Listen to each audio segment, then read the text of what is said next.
करके मैं वहाँ पर पोस्ट करती हूँ, तो आप लोग जरूर से उसको लगाया करो, आपको एग्जाम में भी वो बेनिफिशियल हो।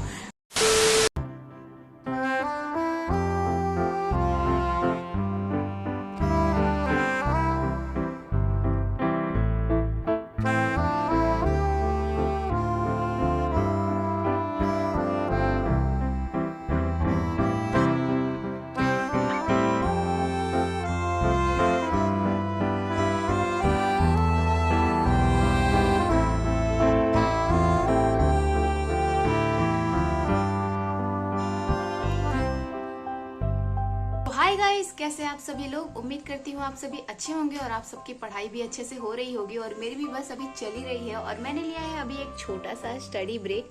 सो अभी हम बात करेंगे आगे की स्ट्रैटेजी के बारे में। अभी एग्जाम में भी काफी कम टाइम बचा हुआ है। सो अभी हम लोगों को बहुत ही कॉन्शियस होकर पढ़ाई करना पड़ेगा, डिस्ट्रैक्शन को साइड रख करके किस तरीके से हम लोग को टेस्ट सीरीज लगाना है और किस तरीके से रिवाइज करना है, शॉर्ट नोट्स को कितनी बार रिवाइज करें और सीसेट के लिए क्या स्ट्रैटेजी रहे, सब कुछ इस वीडियो में हम लोग कवर करेंगे। सो वीडियो के साथ आप लोग कंटिन्यू रहिए। आगे मैंने इसमें काफी इंफॉर्मेटिव चीजें बताई हुई हैं, सो वीडियो को स्किप मत कीजिएगा। तो गाइज अभी मैं करंट अफेयर ही रेडी कर रही थी, क्योंकि अभी मैंने कुछ दिन पहले ही एक मैगजीन खरीद के लाया था, तो सोची कि इसको स्टार्ट कर देती हूँ अभी से, नहीं तो फिर बाद में बहुत टाइम हो जाएगा और मेरा सिलेबस पीछे ही रह जाएगा।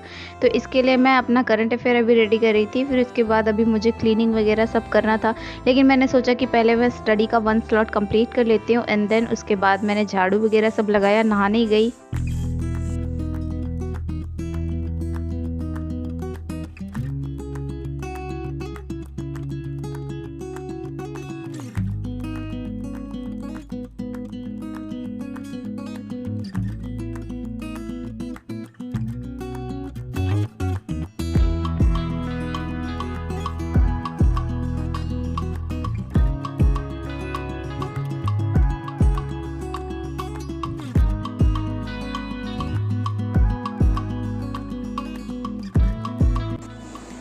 गाइस सारा काम मैंने फिनिश कर लिया है। रूम क्लीनिंग हो गया, खाना बनाना हो गया, नहाना हो गया और सब कुछ हो गया है। पढ़ाई भी सुबह का स्लॉट में कंप्लीट अपना कर ही ली थी। अभी मैं सेकंड स्लॉट अपना स्टडी का लेकर के बैठूंगी आप लोगों के साथ। इससे पहले बहुत ज़ोरों की भूख लग गई है, तो थोड़ा खाना खा लेती हूँ और चलो मैं दिखाती हूँ आप लोगों को कि आज मैंने लंच में क्या बनाया है। सो ये रहा मेरा गर्मा गर्म राजमा चावल।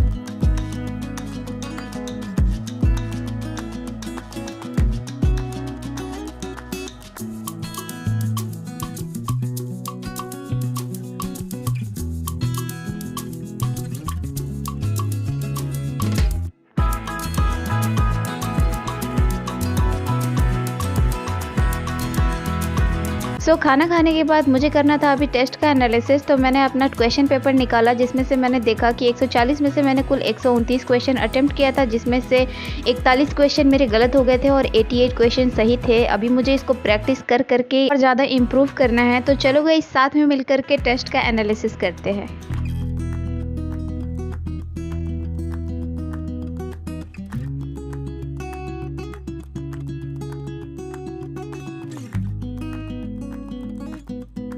हम सभी जानते हैं कि यूपीपीसीएस के एग्ज़ाम में मात्र 30 से 35 दिन ही बचा हुआ है और इन दिनों अपनी तैयारी किस तरीके से रखें, तो थोड़ी बात इस पर भी कर लेते हैं। तो गाइज सबसे पहले आपको अपना डू टू लिस्ट बनाना है। और गाइज जैसा कि मुझे लगता है प्लानिंग इज एवरीथिंग। हर दिन की शुरुआत एक अचीवेबल डू टू लिस्ट के साथ कीजिए। जब आप छोटे गोल सेट करते हो ना, तो मोटिवेशन हाई रहता है। जैसे मैंने आज अपना टारगेट सेट किया है कि मुझे सामाजिक आर्थिक विज्ञान के कुछ टॉपिक कवर करने हैं। अभी टेस्ट का एनालिसिस करते करते ही मुझे एक इम्पॉर्टेंट टॉपिक दिख गया जो मेरा क्वेश्चन क्वेश्चन गलत हो गया था। सो मैंने सोचा कि इसको मैं अपने नोट्स में लिख ही रही हूँ तो क्यों ना मैं आप लोगों के साथ भी शेयर करूँ, जिससे कि अभी के अभी आप लोगों का ये टॉपिक तैयार हो जाए। पेसा एक्ट के बारे में तो आप लोगों ने सुना ही होगा, अगर आप लोगों ने PYQ देखा होगा तो इससे काफ़ी सारे क्वेश्चन पूछा है। तो यहाँ पर ये क्वेश्चन था, ये किस समिति के द्वारा इसको रिकमेंडेशन की गई थी, तो इसका आंसर है भुरिया समिति। भुरिया समिति के सिफारिशों पर ही एक्ट लाया गया था 1996 में, और ये पेसा एक्ट जनजातीय वन संरक्षण से संबंधित है। तो इसी तरीके से जब आप टेस्ट का एनालिसिस करो और कोई क्वेश्चन गलत हो जा रहा है तो उसको अपने शॉर्ट नोट्स में लिख लो, और इवन उससे गूगल करके भी उस टॉपिक से और भी जो उसके फैक्ट है वो भी लिख लो, तब जाकर के आपका प्रॉपर में शॉर्ट नोट्स तैयार हो पाएगा। वर्ल्ड ट्रेड ऑर्गेनाइजेशन द्वारा कृषि के क्षेत्र में 2 बॉक्स जारी किए जाते हैं, और इसके अंतर्गत कौन कौन से विषय शामिल हैं, तो चलो इस पर बात कर लेते हैं। ये भी क्वेश्चन मेरा रॉन्ग हो गया था,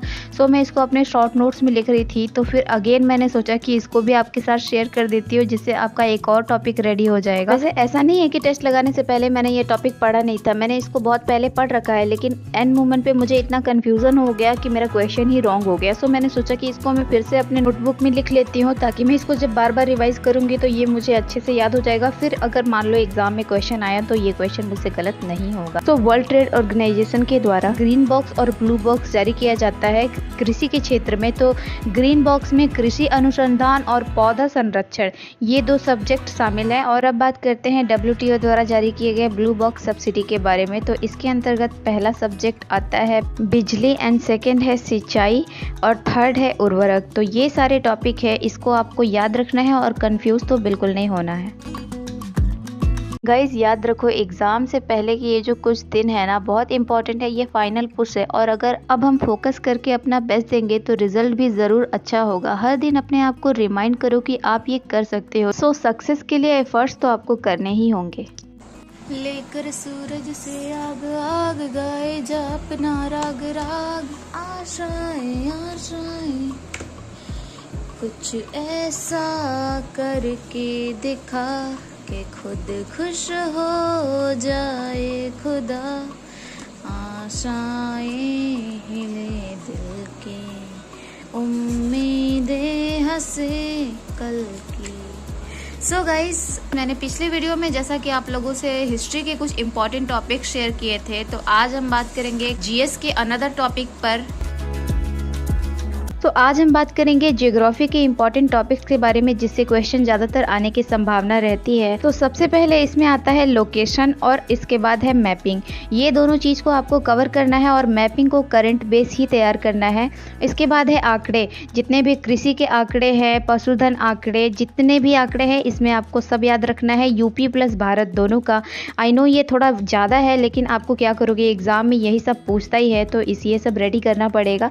और फिर इसके बाद है हेडक्वार्टर, जैसे इंटरनेशनल संस्थाओं के हेडक्वार्टर मैच द फॉलोइंग करके पूछता है, तो ये काफ़ी इंपॉर्टेंट है। और साथ में नदियाँ, पर्वत, पठार, ये सब आप लोग ज़रूर से इसको पढ़ के जाना, क्योंकि ज्योग्राफी में देखो यही सब ज़्यादातर क्वेश्चन पूछता है, और ये सब क्वेश्चन गलत भी हो जाते हैं। सो इसको बहुत अच्छे से रेडी करना है। और साथ में मिट्टी के कई प्रकार होते हैं, कौन सी मिट्टी किस रीजन में मिलती है ये भी याद रखना है। फसल, इवेंट सा फसल किस मिट्टी में उगाया जाता है, इसको याद रखना है। साथ ही कुछ देशों की राजधानी भी आपको याद रखना है, कंट्री का नेम और उसकी राजधानी, मैच द फॉलोइंग करके। ये तो तरीके के क्वेश्चन आयोग के फेवरेट क्वेश्चंस में आते हैं। और आपको मैपिंग में भी मध्य एशिया और अफ्रीका, ये 2 रीजन को ज़रूर से ही रेडी करके जाना है। थोड़ा बहुत आप अमेरिका वाला रीजन भी देख सकते हो, दक्षिण अमेरिका और उत्तरी अमेरिका को भी मिलान करने के लिए देता है। अब साथ में हम बात करते हैं उद्योगों के बारे में, कौन सा उद्योग किस नदी के किनारे स्थित है। और खनिज वाला टॉपिक भी आपको रेडी करना है, धातुएं, ये सब के कौन से रीजन में कौन सा धातु मिलता है, कौन सा खनिज मिलता है। और हाँ, एक इंपॉर्टेंट टॉपिक तो मैं भूल ही जा रही थी, जनजाति। इसको आपको ज़रूर से रेडी करना है, क्योंकि रीजन पूछता है ना कि कौन सी जनजाति किस रीजन में मिलती है। सो ये थे कुछ इंपॉर्टेंट ज्योग्राफी के टॉपिक्स, इसमें आप और भी अपने से ऐड कर सकते हो। अब मैं जा रही हूँ करंट अफेयर को रिवीजन करने के लिए। मेरे पास ये घटनासार का करंट अफेयर है, इसमें 6 मंथ्स के करंट अफेयर दिए हुए हैं, और एग्जाम से जस्ट 1 महीने पहले, मतलब मान लो आपके 25 से 26 सितंबर तक मार्केट में आ जाएगा दृष्टि का आई दृष्टि करंट अफेयर करके एक आता है, तो वो बुक बहुत ज़्यादा इंपॉर्टेंट है, उसको आप लोग ज़रूर से चाहे ऑनलाइन या ऑफलाइन ले लेना। तो ऑलमोस्ट 1 घंटा करंट अफेयर को देने के बाद अब मुझे पढ़ना था सीसेट, क्योंकि मेरा सीसेट थोड़ा वीक है मैं सच बताऊँ तो, इसलिए मैं अभी से इसको ध्यान दे रही हूँ। आप लोगों ने भी अभी तक सीसेट पढ़ना शुरू नहीं किया है तो कर दो, क्योंकि अब टाइम ही नहीं है। सीसेट के लिए सबसे पहले आप PYQ अच्छे से उसको एनालिसिस करो, रीजनिंग, हिंदी, जिसका मैथ वीक है ये सब वो रेडी कर सकता है। तो ये सब पढ़ने के बाद अब मुझे पढ़ना था सामाजिक और आर्थिक विकास के कुछ टॉपिक्स। मैंने काफ़ी दिन से इसको रखा था साइड में कि मुझे इसको पढ़ना है, सो मैंने कल से ही पढ़ना शुरू कर दिया था। हालांकि वीडियो मैं आज शूट कर रही हूँ। और इसमें जो सामाजिक विकास से मानव विकास, रोजगार, गरीबी से तो आप जानती हो कितना क्वेश्चन आता है, अंतर्राष्ट्रीय व्यापार, इंटरनेशनल संगठन जो है ये सब, और जनसंख्या और नगरीकरण, ये दोनों टॉपिक बहुत ज़्यादा इंपॉर्टेंट है, क्योंकि लगभग 7 से 8 क्वेश्चन तो हर साल ही इससे पूछते ही है। तो इसीलिए जनसंख्या और नगरीकरण टॉपिक को अच्छे से रेडी करना है। बेसिकली इसमें ज़्यादातर आंकड़े ही दिए रहते हैं, तो आंकड़े बहुत ज़्यादा कंफ्यूज भी करते हैं। एक डिजिट इधर उधर हुआ नहीं कि आपका क्वेश्चन गलत, इसीलिए आपको श्योरिटी के साथ ही आंसर टिक करना है, और ऐसा तभी होगा जब आप इसको बार बार रिवाइज करोगे।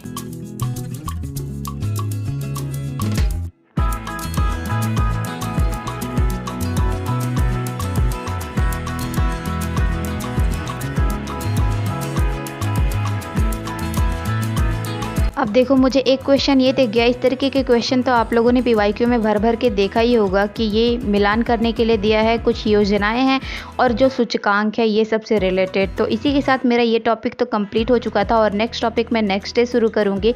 तो अभी मैं इसको रख देती हूँ। इसको कंप्लीट करने के साथ ही मुझे इतना रिलैक्सेशन महसूस हो रहा था, क्योंकि मैंने जितना भी टारगेट आज के लिए सेट किया था सब हो गया मेरा। गाइज मैं तो थक गई।